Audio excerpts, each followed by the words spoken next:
সেলোয়ারের সুন্দর ডিজাইনটি করতে চাইলে অবশ্যই ভিডিওটি স্কিপ না করে ফুল ভিডিওটি দেখতে হবে। চলুন এবার শুরু করা যাক। প্রথমে আমি স্কোয়ার সাইজের একটি কাপড় কেটে নিয়েছি। তারপরে এই ভিডিওতে দেখানো নিয়মে আপনারা কাপড়টিকে ভাঁজ করে নেবেন। এই তো দেখে নিন কিভাবে করছি আমি। এই তো ভাঁজ করা শেষ। এবারে একই রকম আমি অনেকগুলো করে নিয়েছিলাম অফ ক্যামেরাতে। কোনো সেলাইয়ের ঝই-ঝামেলা ছাড়াই কত সিম্পলভাবে আমার লেসের জন্য এইগুলো তৈরি হয়ে গেল। এই তো আমি প্রথমে অফ ক্যামেরাতে করা সবগুলোতে আমি একটা একটা করে এটার উপরে রেখে আপনাদের দেখিয়ে দিচ্ছি, কারণ এভাবে আমি সেলাই দেব। এজন্য আমি ক্যামেরাতে রেখে দেখিয়ে দিচ্ছি। এই যে এভাবে সেলাই দিতে হবে। এই তো আমার সেলাই করা শেষ।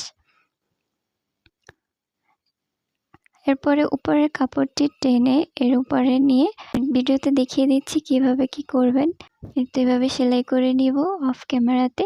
এরপর এভাবে কাপড়টি রেখে একটু আয়রন করে নিলে আপনার সেলাইয়ের সময় কোনো ঝামেলা হবে না, খুব ইজিভাবে সেলাইটি করতে পারবেন। তো সেলাই করা শেষ। এখানে এবার এটা কমপ্লিট। এবার একই নিয়মে আমি এটা আরেকটা করে নিয়েছি। এবার দুটোকে এখান থেকে উল্টিয়ে সেলাই দিলেই আমাদের সালোয়ারটি কমপ্লিট। এই তো খুব সহজেই কত সুন্দর একটা সেলোয়ারের ডিজাইন করে নিলাম খুবই অল্প সময়ের মধ্যে।